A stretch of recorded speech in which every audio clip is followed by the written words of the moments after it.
Hello, stupid.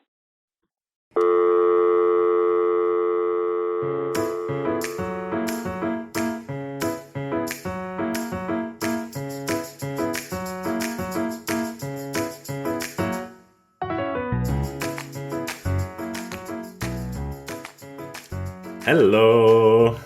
Hi, Dema. How are you today? I'm good, Saniya. How are you? I'm nervous. It's been a while. It's been a long time. I think 3 weeks at least since we last recorded together. I want to say 2.5, but I'll let you say 3. Yeah, I'm pretty sure it's 3. I think I counted earlier. Did you? Yeah, if Uh, not more. can't be more. 100% can't be more. Um, yeah, I had vacation coming up, so we had to pre-record a bunch, which was not a bunch, just like 2. Which Yeah, was nice. And then we waited to record this one very last minute. It's yeah. not like us. It's not like us either. Yeah, true. It's a little bit like us. Yeah, we like living on the edge once in a while. Yeah, but Uh, we spoke on the phone since, but I haven't seen you in oh, since, and yeah. you look beautiful today. Thank you. That's very sweet. So do Yeah, you. thank you. Yeah. I need to shave, and I was like, oh, I'll just do it after. No, it looks good. Nice little scruffy. Thank you. Yeah. We love a messy beard. I always tell Avril that. Mm, I mean, I love maintaining a messy beard. It's much easier than maintaining a clean cut beard. Yeah. Being a guy is so easy sometimes. I always think about it. Yeah, no, Like for you woke sure. up like that, didn't you? Yeah. Lucky. Yeah. Okay. No, but it's Speaking also of, like being a girl is fun. Like I do like having to do my hair, makeup. I don't have to. I like doing it. sure. I mean, I could see how it would be like, a nice little self care moment every morning kind of thing. Mhm. But I think the annoying part is when you set a standard as a woman to like look like this for a consistent period of time, and then when you're like, wait, why? And you're like, well, it's too late. I've set the standard, trick is to just set the bar low, very, very right? low. I agree. Yeah. Well, it's working because you look beautiful. You look gorgeous. Thank you. I tried today. Yeah. You're not as tan as I expected you to be. Was it very sunny in Barcelona? Yeah, it was so funny. I think we went through every single like different season in the 6 days I was there. Oh, yeah. Um, the day we got there, pouring rain, and our Airbnb host goes, "Oh, it's not usually raining. We're actually in a drought." And I was like, "Nice." Then the next day it was so cold. I panic bought a winter scarf. I had like a light scarf with me, but I was so cold. I panic bought a winter scarf. And then the day after that, we were supposed to be on a boat. I went for a friend's batch party, Mhm. and I was like, I don't know how we're going to survive this boat. And it was beautiful boat weather. We actually all got out in our bikinis, and I feel like I got a little sun on me that day. The next day was really nice, but a bit more windy. And then the last day, just pouring rain again. So every single Oh, season, that's really wild, eh? I know. I assumed that would happen too. So I packed for every season. Right. Um, and funny Except the thing, scarf. except the winter scarf, yes. And I thought of it multiple times. I was like, I should just get a winter scarf. I can use it on the plane. Didn't. I don't know what's the difference between a winter scarf and a non-winter scarf. Like just the material, right? I Like mean, um like a winter scarf is like, like thick, woolish. And then the other one was just such a light scarf that I actually use it as a bikini cover up. oh, okay. Does Like, yeah, that make yeah, yeah, sense? yeah, yeah, Yeah. yeah, yeah, yeah, is it pretty? At least the scarf you bought. Yeah, it's a cute little green color, and it was not that expensive. Right, right. Like I'll wear it again. Like I have so many scarves. It's just that annoying part. It's like when you have so many at home and you're like, I wish I packed better. And where do you store a scarf? Like, is it just in a like me? They just end up in a bin somewhere because Oh. you can't hang them. Like you can't it's Oh just yeah. so freaking annoying. I do like my forward closet, like my front closet. For Like the one that when you enter a yeah, home, there's always a closet full of your jackets, and yeah. then the shoes at the bottom, and then I have scarves and toques on the top shelf, and Oh, gloves. Sounds messy. Sounds like they'll fall onto you every time you 100%. go for it. Yeah. Yeah. Every time you open the door, Grab one, something falls at everything you. falls. Yeah, yeah, exactly. Yeah. Yep. Well, fun. How was your staycation? It was nice. It went by much faster than expected. Mhm. Mm. I really forced myself to like slow down in the last week to try to like chill and like at least rest a little bit. Yeah. But no, it was good. I got a lot done. And back at work now, refreshed a little bit. It was A little bit. a little bit. Yeah. No, it was nice, but it was strange to take such a long break from the podcast. It Mhm. felt like I felt rusty working on my notes today and yesterday because I left it to very last minute. That's so funny. I But know I feel that coming up from my episode too. I'm like, "Oh, this," yeah, but it's exciting, you know? We're not gonna it is burn out exciting. this way. No, exactly, exactly. Yeah. Yeah. Plus, I finally shared the podcast with my family, so I think my mom is now a listener, which Hi, Miss is Delbeck. no. There's a C. See, you messed up. She hates you now. Oh, no, that's her no, yes, you told me this. That's not her last name. Yeah. Whoops. So that's going to be a fun new dynamic for me to be mindful that my mom's listening. Imagine this episode, you're just so censored. Everyone's like, "Who is this man?" I'll just try to forget about it and deal with the repercussions later. Yeah, we'll, like, block her from the ones you don't want her to listen to. Yeah, so that's fun. Otherwise, like, I don't know. I don't think much happened, Staycations, yeah, it was very boring by design. Yeah, but staycations are so fun, though. I have, like, a week coming up in a couple of weeks, and I'm Hmm. super excited. But I think watching you do yours and tackle so much on, I think I'm gonna be able to tackle a lot more on than I Oh, think yeah. I am going to. I There need to was make a way too list. much on my plate. Yeah. Hmm. Yeah, but I definitely want to do more recording. I'm super excited. I think I've also been a little MIA from our social media. So I'm excited to hop back on there. Yeah. Um, as we always start our Tama episodes, I'd love to start with an icebreaker. But Hmm. I do want to throw something in. I think I'm going to start posting our icebreakers in our stories on Instagram. That's a So good idea. everyone Yes. else can kind of join in. That's a very good idea. I like that. Yeah.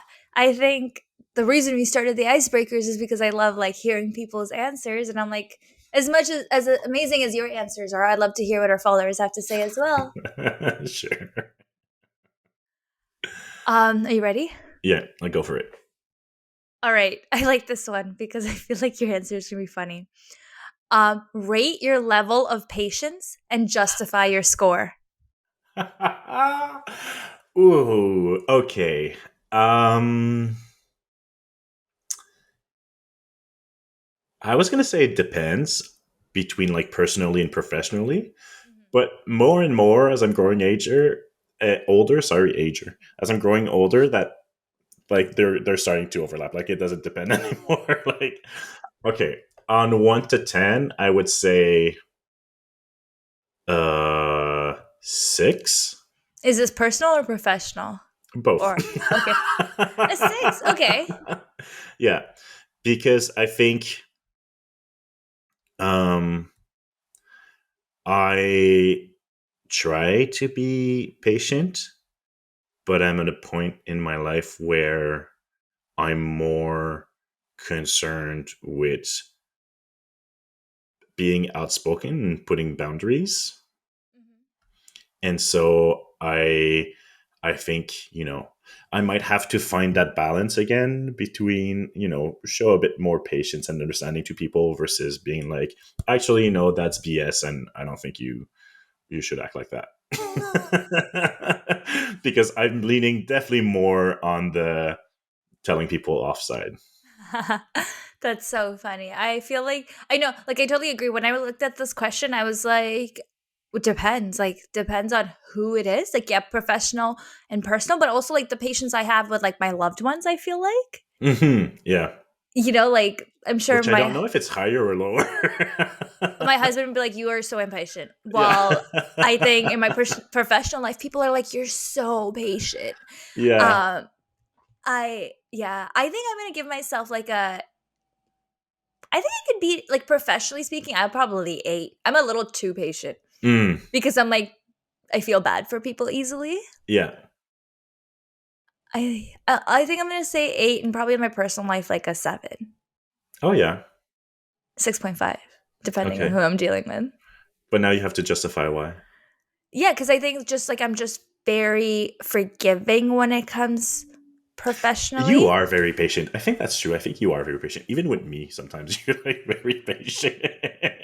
Well, today, it's so funny actually. Today, I messaged like we usually like message each other good morning the day we're recording, Yeah. and like kind of like be like, "Hey, I'll be 10 minutes," or "I'm Yeah. almost ready," and stuff like that. And I did that when I woke up, and you just never replied, No. and I was like, "Oh, okay." I was like, but I knew you weren't sleeping. Like I think it's like we talk on Facebook Messenger for some reason, Yeah. and it shows when you were last active. So I was like, "Okay, he's Yeah. definitely awake." Um, and then I was like, "Okay, cool. I'm just gonna set everything up and just like wait for him." And like 9:01, I was like, Did he forget?" And like in my head, when I called you, I imagined you at the gym going, "Oh no, I Yeah. totally forgot." No, I was just like nervously typing everything that I wanted to talk about today. Nervously, I love that part in there. I Yeah. So I do think I'm quite a patient think person, you are a patient person. Yeah. but Yeah. like 100% in the kitchen with my husband. I am so impatient. Or like when he does things, like when Mm. he's driving, I'm very annoying. Me, it's like if you take me to the grocery store, I will turn into sorry, such a grumpy, impatient person with everyone around me. Mhm. Um, Driving, I can be like really impatient. Mhm. Um, and Yeah, like it's like with strangers in public, specific, especially like I have like very low tolerance, but I guess it depends a lot on my mood and if I'm tired and whatnot. Yeah, that's so funny. Yeah. Yeah, Um, you know what I just thought of? you would tell me. So sorry, I'm just abruptly ending our icebreaker. No, that's But okay. also another like it's been a while since we recorded, but it's also been a while since we recorded an episode that we haven't told each other what we're doing. I know. I'm so excited. It was so hard not to tell you. I wanted to tell you so bad. Yeah. Um, I thought of this because you're like nervously typing, and I was like, wait, I am nervous because I don't know what you're telling me yeah, about today. yeah, yeah. I think it's something I told you like once or twice that I wanted to talk about, Yeah. but I haven't spoke about it in a while.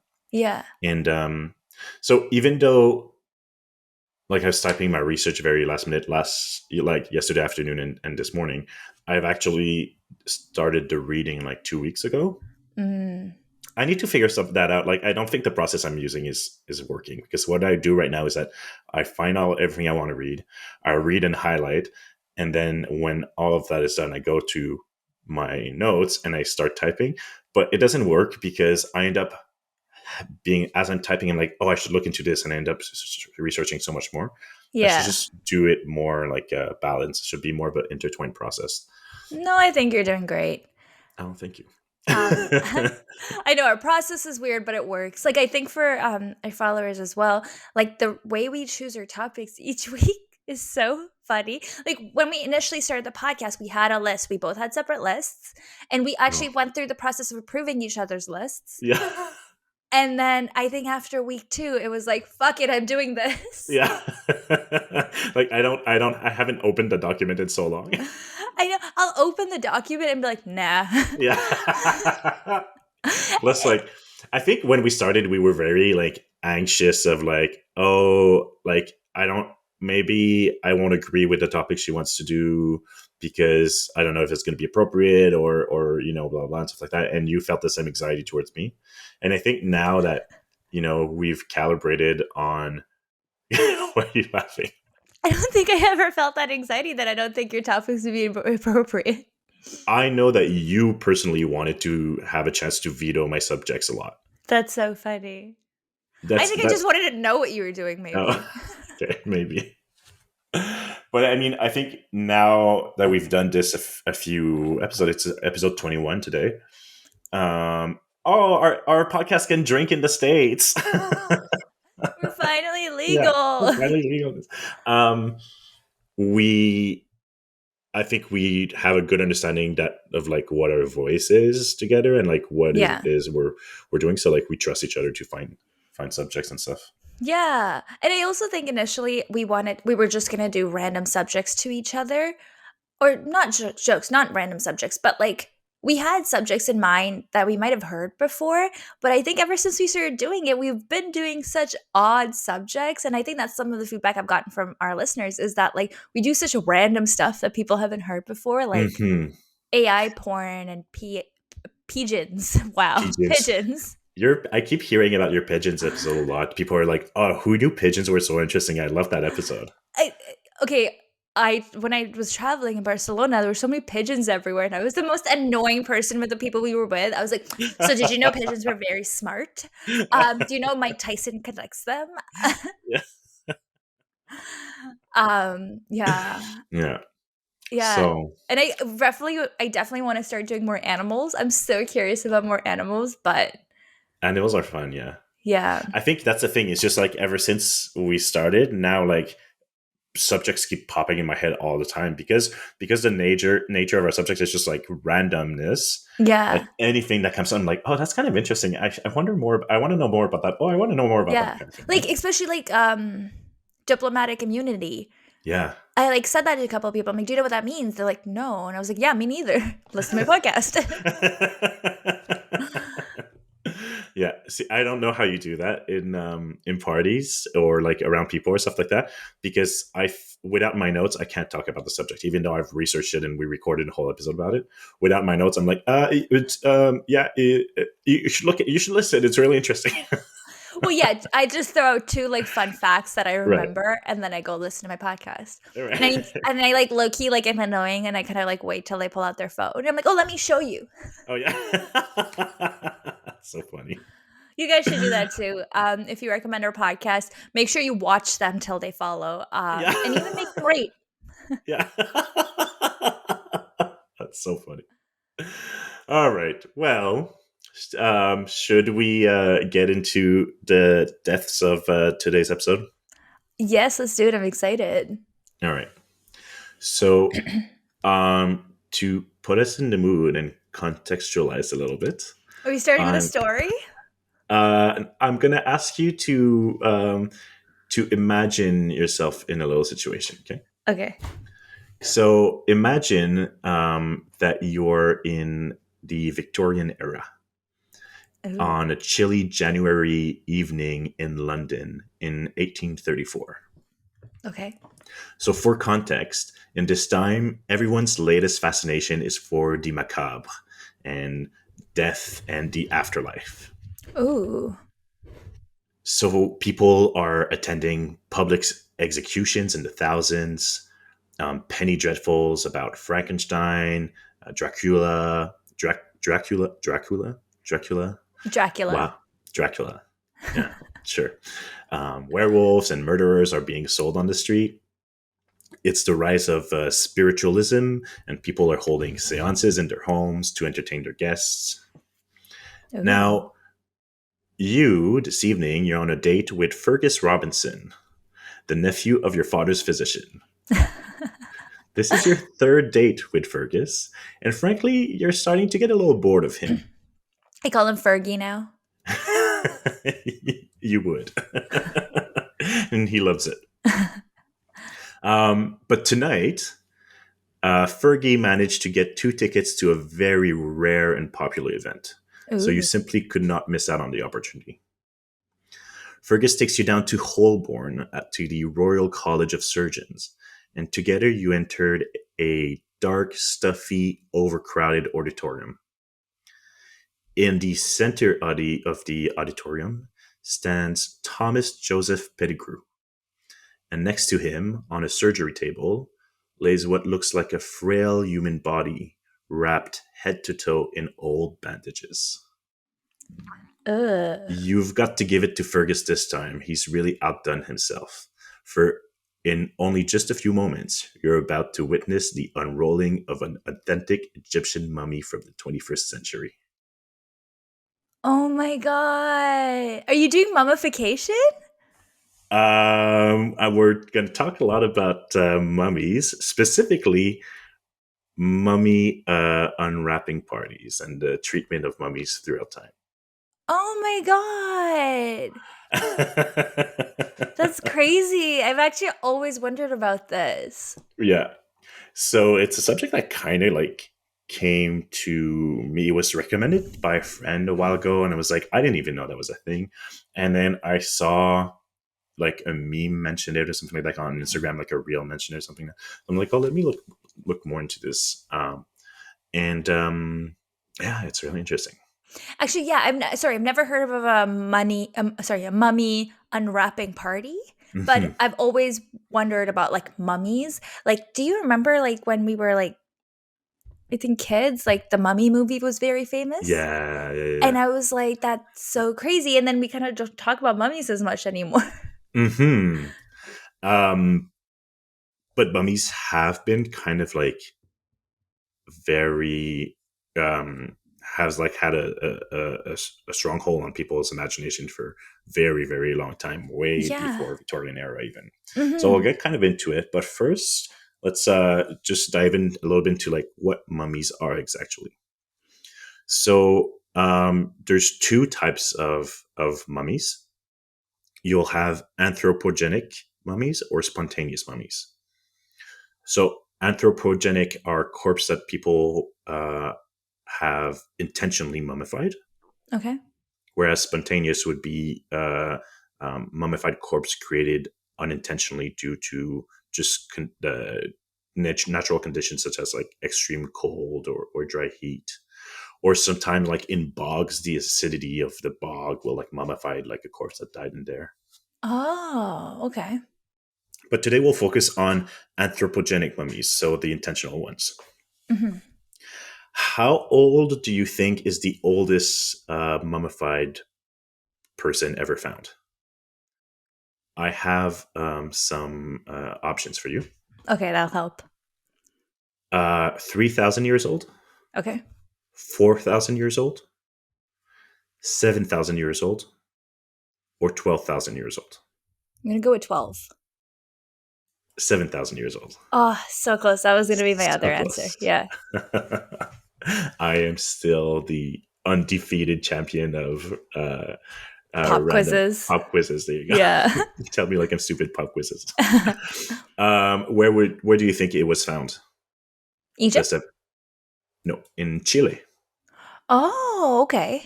right? So radiocarbon dating reveals that the oldest discovered anthropogenically mummified body was the Chinchorro mummy of a child from the site in Camarines Valley in Chile. And it dates from about 5050 before Christ. Wow. In Egypt, the oldest mummy found dates to 3000 before Christ, so about 5000 years old. Okay. The mummification process and reasons for doing it was very different from every culture. But again, we'll focus a little bit here on the Egyptian culture for this episode. Hmm. Do you have any idea why they mummified their deads? I think it was like a sign of respect almost to like preserve them in their afterlife. That's my assumption. Yeah, you're not far from it actually. So it was a Because burial practice. Sorry, go ahead. they did it for like the rich, right? Like it was for the royals mainly then for the everyday person. So that's also what I thought, Hmm. and I think we think that because Of the movie. they're found.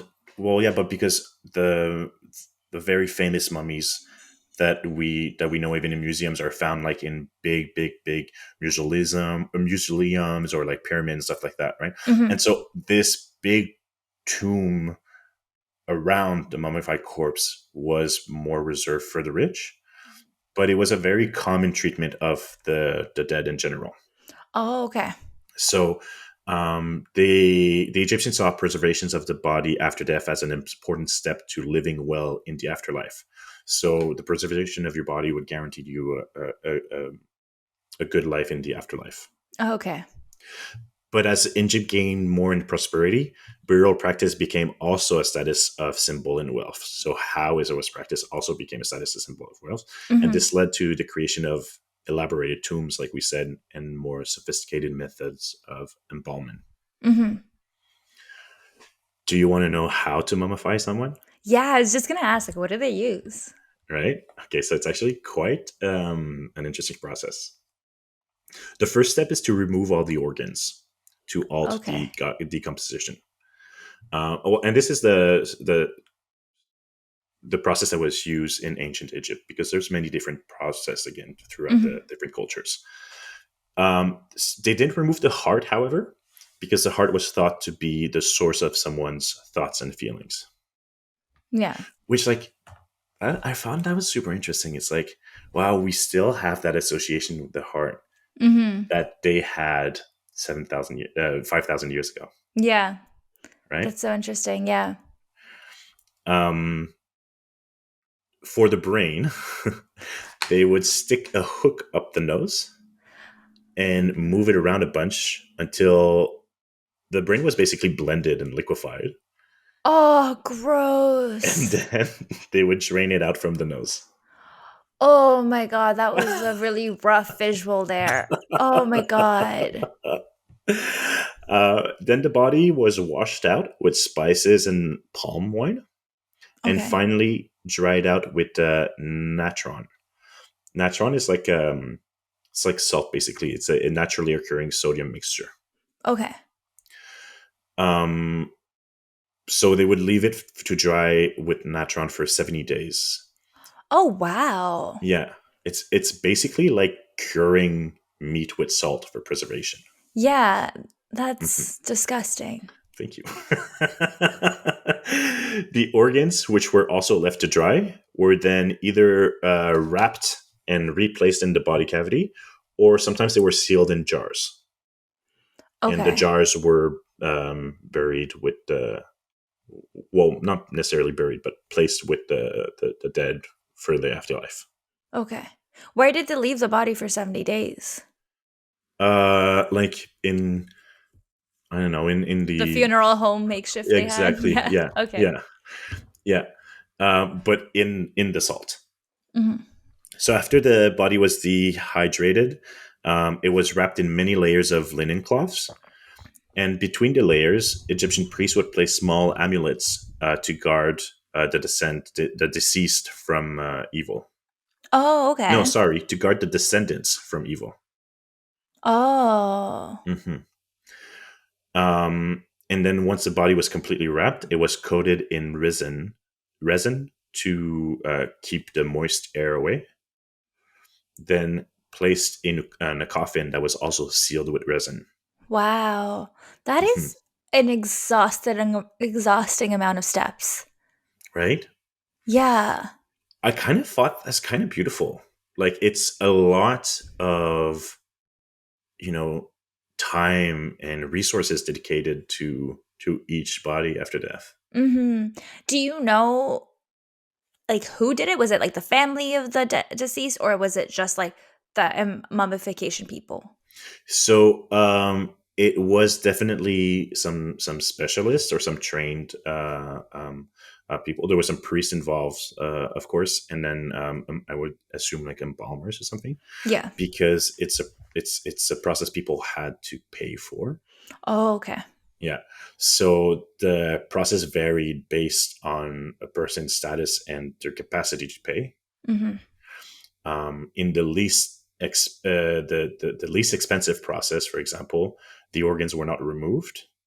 The body was just injected with like an embalming fluid to clear the intestine before dehydrating it and returning it to the family. Crazy. Yeah. But what I thought interesting is that it was still quote unquote mummified, dehydrated before being uh, returned to the family. So even the least expensive process still took care of trying to ensure conservation of the body for for the afterlife. Mm-hmm. Um, okay, another pop quiz. When do you think was the most recent mummification ever made? Ooh, do you have options? I can give you options. I want options. These are so hard. How do I make you do these all the time? Right. Okay, 2022, Okay. 2010, Okay. 1986, Okay. uh, 1889. I'm gonna go with 2010. It is 2010. You can. Yay. A man named Alan Billis gave his body to science and was mummified using techniques based on the 18th dynasty Egyptian mummification. Okay, The so for like science purposes, he wasn't like, oh, I want to be mummified. No, it was for science purposes. It Okay. was recreate the process of mummification, basically. The That's quite process was cool. filmed for television for the documentary Mummifying Alan, Egypt's Last Secrets. Oh my god, that sounds so cool. I kind of want to watch it. So I guess it's a little bit for entertainment also. Yeah. So his body is currently residing at London's Gordon Museum. Hmm. So that's more about how mummies are made. But let's go back to how mummies have been treated by Europeans and specifically. So we started the episode in the Victorian era, but even before the Victorian era, Europe's fascination with ancient Egypt was nothing new. It can be traced all the way back to the Roman Empire. So during this time, Egyptian artifacts such as obelisks. Do you know what obelisks are? No. Like big round rocks, very phallic. Oh, okay. Yeah, not necessarily round. Sometimes like they're sculpted. Oh, okay. Yeah, Yeah, I don't think I. like those like Do you have one? no, but we have like those tower like those crystals that like tower Y- and point. Like yeah. that's the shape of an obelisk. Okay. Um, Looks up like, oh, let me just yeah. get mine. uh, and then also Egyptian works like statues and pyramids were often recreated. Hmm. Um, Ancient Egypt's rich and distinct aesthetic has consistently influenced the art fields throughout time, especially in architecture. So, like even today, you have so much of ancient Egypt's influence in our interior design and in architecture. Like Hmm. Art Deco, for example, is very very inspired by um, ancient Egypt. Yeah. But it's not just the aesthetic, obviously, that fascinated people, but also the treatment and conservation of the dead, such as the mummies. Do you know why we call them mummies?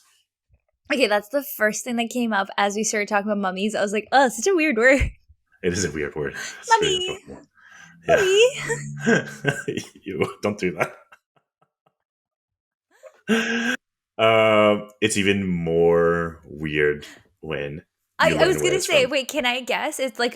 like the British came up with the word mummy because there was like a scientist that researched them, and then his kid came out and he's like, "Is that mummy in there?" Am I Daddy, right? what have you done to mummy?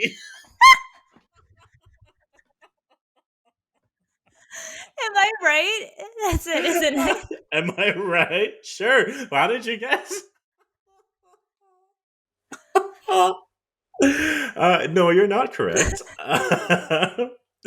So, okay, so first, the museums are actually trying to move away from the term mummy a little bit.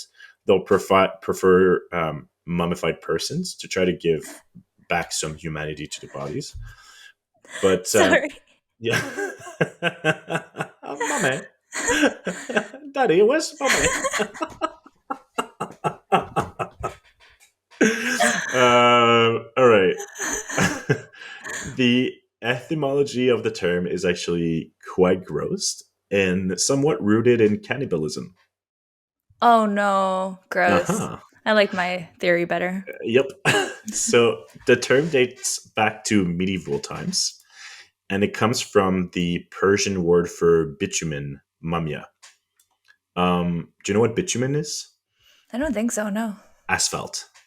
Okay. So like that like gooey black thing that you mix into roads. Yeah. Okay, Yeah. asphalt. Yeah, asphalt. So today bitumen. Asphalt. I like that Oh, better. sorry, asphalt. Asphalt. Asphalt. Am I saying that right? Oh, I just corrected you and I don't even know if I'm saying it right. I think it's asphalt. Okay. Yeah. Um, so today, yeah, asphalt is used in construction, but back then it was thought to have healing qualities. So it was already very commonly sold as medicine in Europe in the medieval times. So when Europeans observed mummified corpse, they noticed some black gunk covering the bodies, and that black gunk looked like mumia. Oh. You remember when I said like they covered them in resin? Mm-hmm. So that to them looked like mumia, and they weren't completely wrong because bitumen was often one of the ingredients used to create that resin. Which is One also of used in many, though. asphalt. Yeah, because it's a naturally occurring product, asphalt. Okay. Um, and they would mix that with some waxes and some herbs and some stuff like that, right? Mm-hmm. Um, now, another thing that was thought to have healing qualities back then were body parts in general, Oh. like fresh blood, human fat, and ground up human skulls. So, through a series of misunderstanding and poor translation, mumia came to refer to both bitumen and the flesh of mummified corpse. Oh. Um, and naturally, body parts covered in quote unquote medicine, both of them being called mumia, and both thought to have healing qualities. Well, it quickly led to people believing that consuming mummies would cure illness. Oh my god. Hmm. Gross. So mummies were grounded up in powders and sold in jars in apothecaries and prescribed as Gross. medicines for everything from headaches to heart attacks, Oh my god. Where was this? all over Europe in the medieval times. Insane. They're just eating a person's ashes. Yep, yep. The demand for mummies quickly grew out of hand because of this. So tombs all over Egypt were being ransacked, and the bodies exported back to Europe for consumption, basically. Yeah. And this still wasn't enough to satisfy the high demand. Um, and traveling to Egypt, sorry, was also not cheap. So sketchy dealers started creating fake mummies to sell by stealing corpse of recently deceased slaves or criminals. And then they would embalm them and dry them out and sell them back to apothecaries as Egyptian mummies. Oh my god. Fun times to Oh, be alive. yeah. So gross. Now, this is a fun fact because they didn't care about the cause of death when they were doing this in selecting the bodies to mummify and resell. It's believed that the practice could have helped spread the plague a lot. Oh, yeah, because they're like, we don't know what the body's carrying or how they Hmm. died. So you're Hmm. consuming that illness technically too, Yeah. right? Yeah. Oh my god. Yeah. So at first, when I was reading about this in many articles, like obviously I thought it was like really gross and extremely disrespectful. But it wasn't until I saw an article called it cannibalism that I was like, oh shit, that is cannibalism. They're eating Yeah. dead human beings for healing purposes. Yeah. You just don't think of it directly because it's ashes. Right? Oh, gross still. I know. I know. Like, but that makes me think, like, if I It's were not to, ashes either. It's not ashes because they're not burnt. yeah, They're true. just dried. So it's like powdered, That's so gross. So, like, if, dehydrated. yeah, like if you're to dehydrate a steak and then grind it all up Yeah. and eat it, you get this, like, you get the same like nutriments. yeah, nutrition as if you were to just eat it whole. I didn't even realize that's an option. But yeah, I guess that is when you Yeah, dehydrate something. yeah, yeah, Gross. yeah. Um, so that was not the only use people had for ground up mummy dust. There was also it was also used commercially to produce a very popular color pigment called mummy brown. So ancient mummy brown is a rich brown pigment with warm vibrancy. The color is intermediate tint between burnt umber and raw umber, and it had like good transparency. So it could be used in oil paints and watercolors for glazing, shadows, flesh tones, and shadings. So interesting. I feel like there's other ways you can make color than Yeah, someone's ground up right. body. I know. The earliest record of the use of mummy brown dates back to 1712, when a artist supply shop called À la Momie in Paris sold varnish and powdered mummy. Oh my god. There's a lot of famous artwork that are believed to have used mummy brown, including Last Sleep of Arthur in Avalon by Edward Burne Jones, Interior of a Kitchen by Martin Trollin, and Liberty Leading the People by Eugene Delacroix. Wow. Yeah. So I'll send you the images. I even though you won't recognize maybe the artwork, I think you'll recognize the color. All right, so you should have them now. So do you see the color, the brown, that Yeah. very like warm yellowish brown? Yeah. It was everywhere in paintings right now. I feel like all the paintings of the time looked like that. It's like a muddy Yeah, reddish brown. yeah. Oh. I kind of get it. It's a beautiful color, Yeah. but that's dead people, That's gross. Using someone's body to paint, you right? know? You know. Um Uh, I just looked it up and it looks like I looked up if it's still available mhm. and it says it was available till the 1960s. Yeah, yeah. That's so crazy. There's apothecaries and artist shop that still find every now and then some jars of mummy powder in their old storage and stuff like that. Oh, wow. Yeah, yeah. That's so Um, crazy. so eventually, however, people stopped consuming mummies as medicine. It turned out to be actually really bad for your health. um, and even artists stopped using mummy brown as a pigment out of bad conscience. This was interesting. I find that when we talk about history, often it's hard to imagine people being like just normal people, right? And you forget that, like, oh no, these people have a conscience and these people have like um, thoughts and have awareness and stuff like that. And so, this is one anecdote about Edward Burne Jones about the first painting I sent you. Once he learned that his tube of mummy brown was made from human remains, and this is so like artist and dramatic, he requested the help of his nephew to give his tube of paint a proper burial. Aw, that's kinda cute. I like I it. know, it's kind of cute. Mhm. So it quickly fell out of fashion. Mhm. Um, the field of Egyptology kept growing, however, throughout the 19th century. So after the French Revolution, you might remember our friend Napoleon Bonaparte. Mhm. He briefly established a French colony in Egypt, and his this did not last very long at all. But it was enough to reignite Europe's obsession with ancient Egypt, especially mummies. Wow.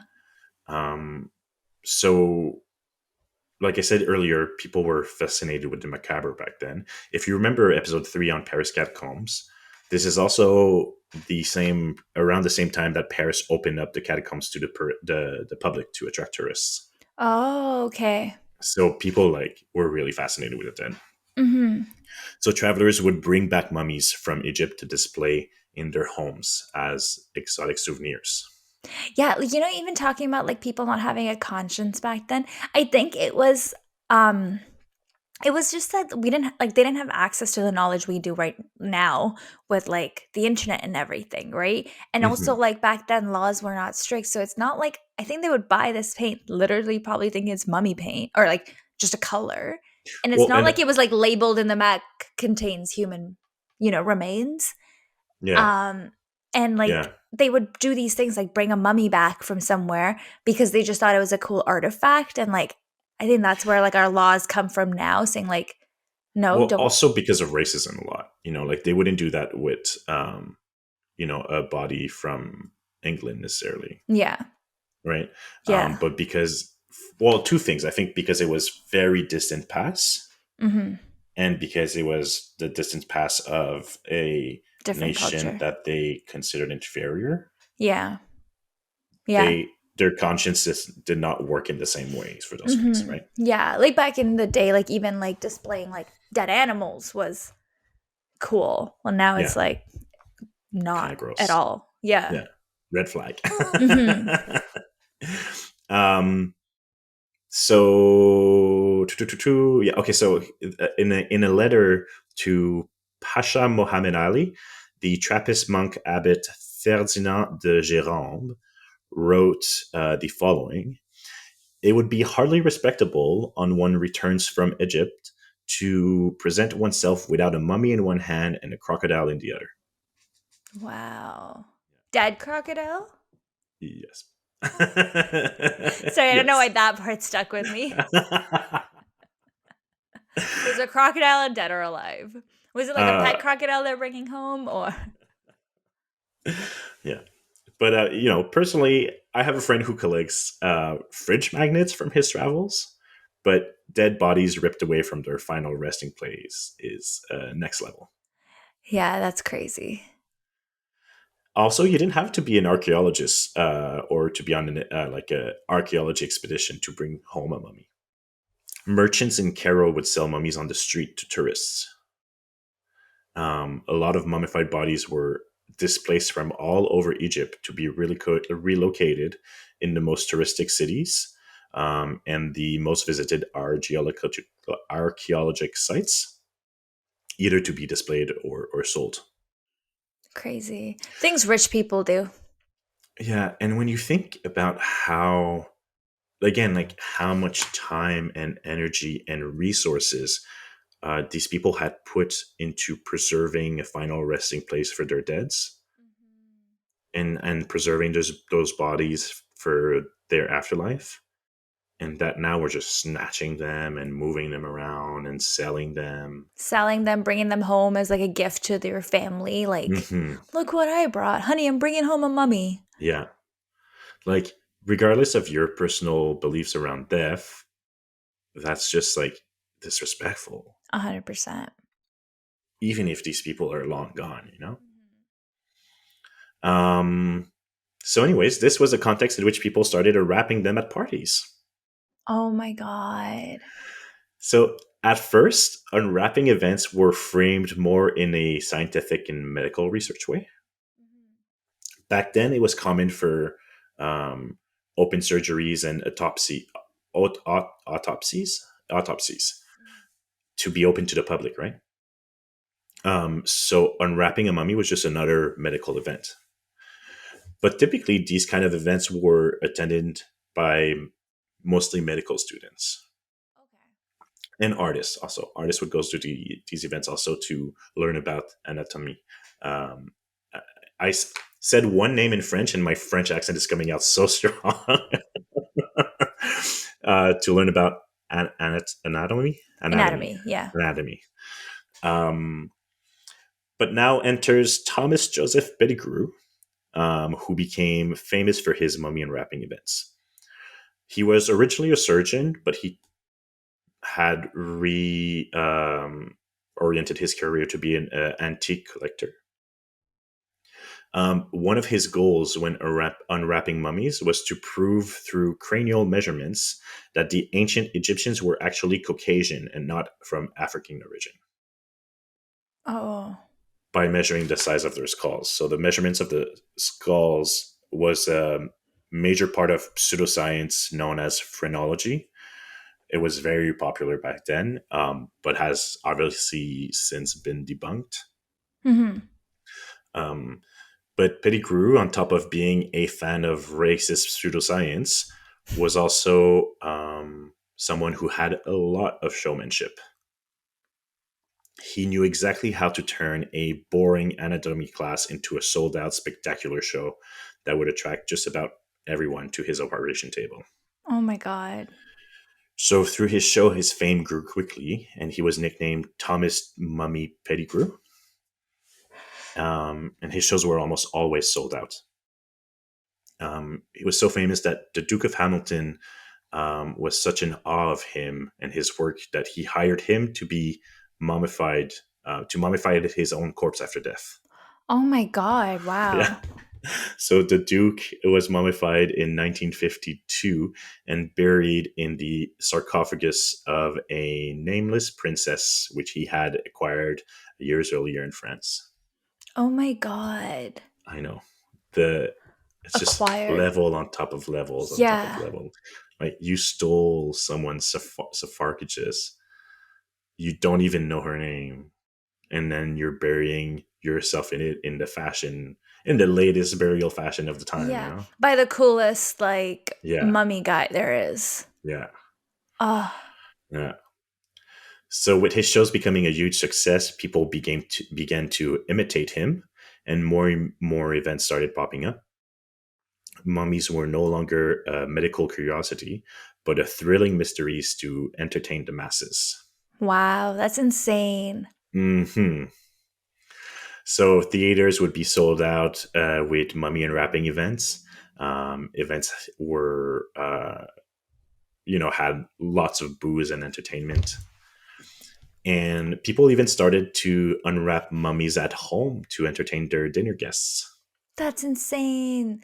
All right? right. So after dessert, we're going to go to the living room and unwrap a mummy. Exactly. If you were rich enough, it was a big display of wealth, obviously. Yeah. Crazy. Um, so how unwrapping event would look is that as they were describing the findings to the audience, a host would slowly and dramatically take off the body's bandages to see what was hiding underneath. There's a French author called Théophile Gautier who described the unwrapping that he witnessed in 1957. It was the unwrapping of Ness Khans, um, and the woman that was to be demummified was placed in a contraption that made it seem like she was dancing with her bandages around her. Oh, like a little puppet show almost, or like Yeah, those string things. yeah. I don't know exactly how it was done, but she was placed in a dancing position. Oh my god, that's so Hmm. sad. Yeah. Slowly, as the linens were removed, funerary jewels were revealed on her persons. Remember those little amulets? Yeah. So Gautier marveled at the perfectly preserved flowers found under her armpits. And in his description of the events, he recommended that poets and authors should attend these, as they would provide a great source of inspiration for novels. He also said that the amulets that were revealed could be purchased as souvenirs, and did not fail to point out that the beautiful microscopic hawk in her necklace would make for a lovely watch charm. Oh my god. Now, if you remember, those amulets were placed there to protect the descendants of the dead from evil. Yeah. And you're like, oh, that'd be so cute on my watch. That's insane. Like people just took these things that they found off of a dead body. Sorry, Hmm. sold these things, like bought these things, like purchased Hmm. them. That's so crazy. Hmm. Yeah. I mean, that's literally the last part there with the amulet. That's literally the um, definition of like cultural appropriation, right? And Yeah. when people don't get it, it's just like no, like you're not paying homage to that culture if you're just wearing that eye because it looks cute. You know, it Mhm. has meaning to people. It's a symbol. It's something that's important to them, Mhm. right? Yeah. So over time, these events became less popular and regarded to be in poor taste. So when I say over time, this started around the early 1800s, and the last known mummy unwrapping was in 1908 in Manchester. Wow. So from this is an excerpt from a Vice article by Christopher Bethel. The last known mummy unwrapping happened in 1908 in Manchester. It was undertaken by the first woman to be appointed as a lecturer in archaeology in the UK, Margaret Murray, and attracted 500 people. But by this time, attitude had changed. People began to realize that taking a body apart for entertainment was deeply uncool. And though Murray insisted that she was doing it for science, she faced a lot of criticism from the press. Yeah, I'm sure. Hmm. 1908. Okay, that's good. I thought it was a lot more recent. I thought Mm, like till the 1960s or whatever, no, but 1908. that's good. Well, not Um, good, but I'm glad it stopped. yeah, and the reasons it stopped, there's a few uh, reasons that it stopped. I think the one that's the least um, that people give the less weight to, but in my mind is probably one of the most important one, is just that people got kind of bored of it, Mhm. and then that left place for all of a sudden their conscience to come back. Mhm. You know, it's like, oh well, it's not a novelty anymore, so we can be critical about it again because I've seen one already, been there, done that, Yeah. Oh, yeah. That's a right? good way to put it. Mhm. But also, history conservation was becoming a growing concern for the public, and unwrapping a mummy would often destroy them. The corpse would disintegrate from the handling and the sun exposure. Now, these bodies are thousands of years old, and it's incredible already that they have survived the passage of time for so long. So it was a real shame to suddenly lose them forever just for the purpose of entertainment. Um, but also, people started to grow a little superstitious.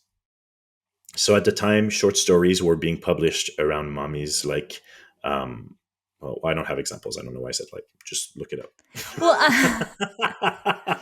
I'm guessing when they take home those little amulets from their body that like followed with curses and stuff like that or hauntings. Right on, my next sentence, as well as rumors Ooh. of curses. Yeah. So, most famously, the curse of Tutankhamun, Tutankhamun, King Tut. Do you know about it? No, I've heard of King Tut, but I don't know what the Hmm. curse is. So, basically, not long after the expedition led by Lord Carnarvon, um, he was found dead from an infected mosquito bite on his forehead. Um, he also was not the only death, illness, or unlucky occurrence associated with the expedition. So his half brother died from blood poisoning, and then others related to expedition died of mysterious illness. Oh. Um, and there was also and this is, I, even though I don't, you don't know about this, it's been in people's imaginary so much that the example you just said about the amulet, like someone bringing home an amulet. So the house of a friend who was gifted an artifact from the expedition burned down in a fire not long after. Wow. And then when they rebuilt the house, it was flooded. So Wow. the press went wild with the stories of curse, Mhm. right? Whether it's like true or not, like I do think it's people's conscious too, right? Hmm. They're probably like, Yeah, "Oh my god, I can't believe I brought this thing. Like, I feel bad. It was on a dead person's body and it meant something to them and now I'm yeah, hanging it at my house." And yeah. then they see things move in the night and they're like, "Oh god," you know? And it's left such a strong impact on our like universal collective imagination, Mhm. because it's still something to that is like, oh, don't take that home, Yeah. right? Yeah. But weird deaths and house burning down were very common back then. but I really like the idea of like one final revenge from the beyond on the Europeans for the mistreatment of mummies, Yeah. because basically that put an end to all of it, Mhm. right? Um, so it was kind of a like really poetic way to close that chapter. Yeah. It's like Um, you're messing with us, we're going to mess back. yeah, yeah, because like you said, like for ancient Egyptians and many other cultures, protecting the body for eternity was very important, Mhm. and the remarkable scientific advancement they had back then to be able to do that Yeah. is just, it's like we've learned so much from studying how to do it, and we still learn a lot to this day on how to do it and stuff like that. And it's like, we have a hard time preserving a road for 20 years and they have a fragile human bodies for like 7,000 years, Yeah, exactly. right? And they like And knew to take out organs and leaving the heart because they knew how powerful yeah, the heart is to the body. That's yeah, really cool. building incredibly intricate infrastructures around the bodies to protect them, Oh my god, yeah. and stealing from their final resting place was bad enough, then consuming them for health and grounding them up for paint is absolutely That's disgusting and insane. disrespectful. Mhm. But unwrapping them for entertainment Yeah. is just, you know, beyond like next At level for dinner me. parties, that's so messed up. So messed up. Um, yeah. So before, just to finish up here, I wanted to talk about a little bit of how we treat mummies today. Mhm. Um, I know I said that the last unwrapping of a mummy was in 1908, but it's only partly true. In 2016, Egyptologist John J. Johnson hosted a public unwrapping of a mummy at St. Bart's Hospital. Um, Oh. but the mummy was only an actor. Uh, Oh. the intention was to give visitors an immersive experience of how it would have been like in the Victorian era. Wait, so when you mean that Mummy was an actor, it was a live person? Yeah, yeah, yeah, yeah. How did they mummify a live person? They didn't mummify it; they just wrapped him in bandages. Like it was a Oh, big, sorry, they de-wrapped him yeah, or yeah, yeah. unwrapped him. Sorry. Okay, Unwrapped okay, him. okay, Yeah, okay, cool. I was like, how did they cut open and yeah. remove his organs? That's really um, cool. yeah, I mean the intention was to recreate what it was like in the Victorian era. And Um, educate people about the past, not just like, that's the thing. I don't know how much education about the past they did versus. Well, it depends on what past. I don't know how much of it was about the mummification process of of a person in ancient Egypt. I think it was more about the holding of unwrapping party events in Victorian era. fair. Um, and it was criticized to as being in poor taste. Again, alcohol was served to guests, and Oh, okay. songs like "Walk Like an Egyptian" by the Bangles was playing on loudspeakers. Okay. That Right? was I figured because it was at a hospital, it was more scientific, but Hmm. no, they kind of made it up. Probably they charged people to come in and Oh yeah, yeah, drink. yeah, And, yeah, oh, okay, yeah, okay. yeah. It was a more of a theater event than a scientific event. Oh, okay. Hmm. Another very strange handling of Egyptian mummified person you might be familiar with because it became very viral.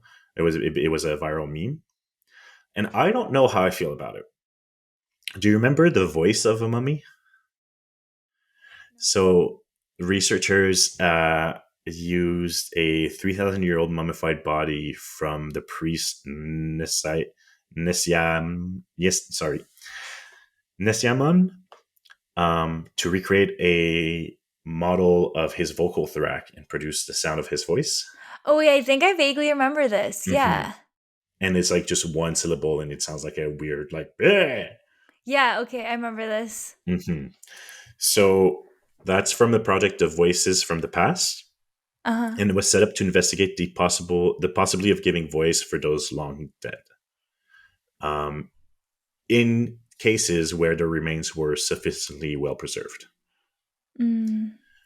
So, with his mummified remains now displayed at the Leeds City Museum, the project was the most recent examination of Nesyaman, sorry, whose remains have been on the forefront of mummy studies for almost 2 centuries now. So, interestingly enough, the mummy that they use, the person that they've used, was originally unwrapped in an event in London in 1824. Sorry. Wow. So this person has been through a mummy unwrapping event, and then stayed in museum and went through many different scientific studies, dentistry. All of these schools went to do X-rays and CT scans, stuff like that. Um, and then this is the latest study on this person. There's research. Okay, the researchers did consider the ethical issues raised by the research and its possible heritage outcomes. Now, with the remains of the priests were also many of his texts, and in his texts, Nesyaman asked that his soul receive eternal sustenance, is able to move around freely, and to see and address the gods as he did in his working life. Wow. So researchers took this to mean that he would be fine with the project because, oh, he said that he wanted to be able to speak again. I'm like, Interesting. They did it's it not and they were really like just trying smart. to find a rationale to be able to like ex- Yeah, explain themselves. yeah. In their defense, there was no physical damage done to the body. It was just a scan, and then they recreated the vocal tract in 3D. But why did we need to do that? It's still, and then the way it was publicized afterwards, It was and kind the of a way, joke, right? yeah, so Yeah. many memes, so many jokes, and so many Yeah. like, kind of, Yeah, okay, I remember that. It's funny because mhm. I remember it from memes. Yeah, exactly. Um, the it was still innovative in the way that we could scan and reproduce a 3D model of a voice. Mhm. And it was hard. Like, I was reading a paper on the research, and it was hard to really identify what was the purpose of this exactly. Yeah. They say that let's see here. The transmission of sound resulting from his actual vocal tract after 3 millennia of silence would mean that those who come to see him would also be able to hear sounds from his vocal tract as an initial step, and emphasizing his humanity with the potential of to excite and inspire. So it kind of feels like just a cute gimmick to add to the exhibition at the museum. Yeah, just like an interaction tool then like really a part of Yeah, history. which is an exhibition in the British Museum of Stolen Artifact already, Yeah, a little which is, tasteless. yeah. So it's, I don't know how I feel about that one. I still feels like, why can't we just let this person rest?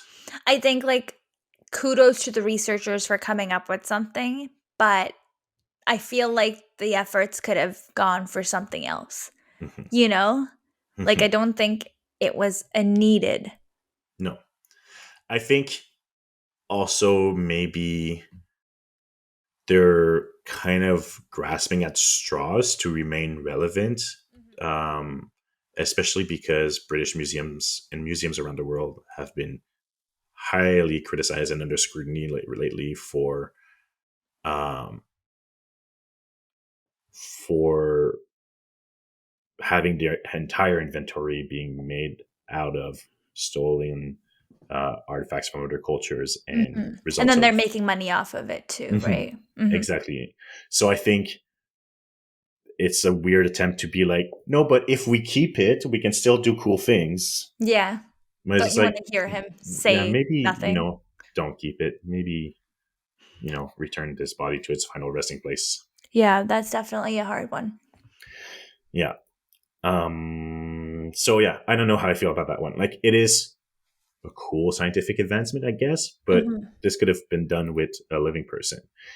And it's like, oh well, it's to know how people sound back then. It's like, well, how did you expect them to sound, Hmm. right? And just finally, today's black market of antiquity, including mummies, is still worth about 3 billion US dollars, and you can still buy mummies on the black market. That's insane. Hmm. Yes, it is. Um, that was super interesting.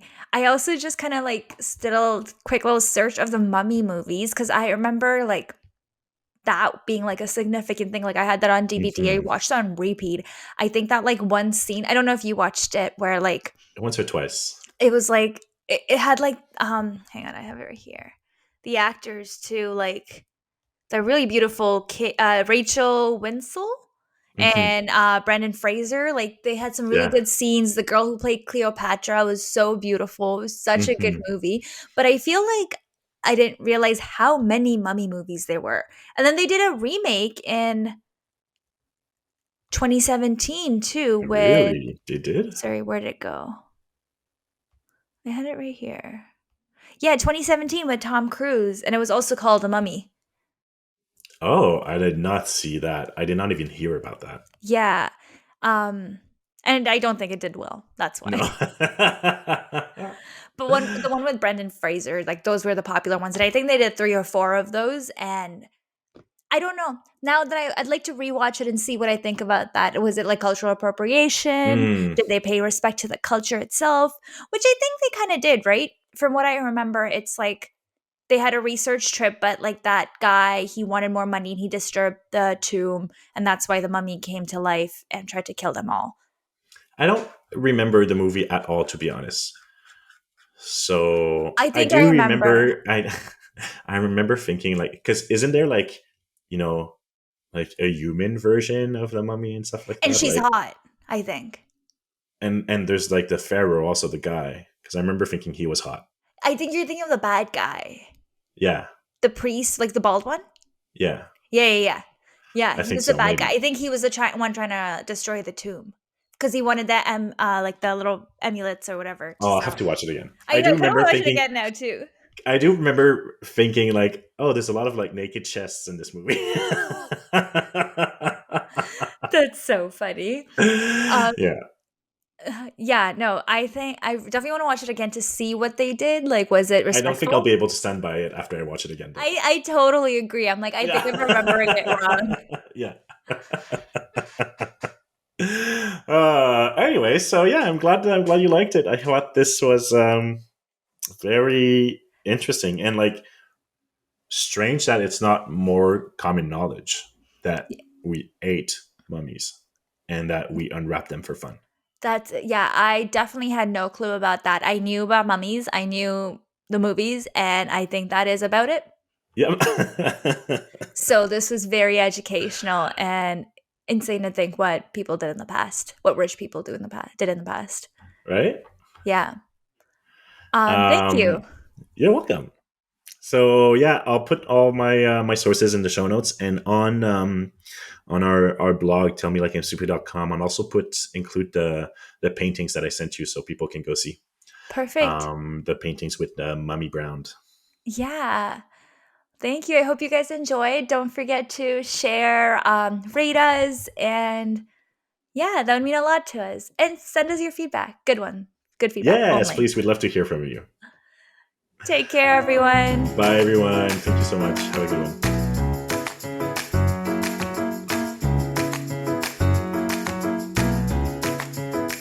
Tell Me Like I'm Stupid is created and produced by us, Saniya and Thomas.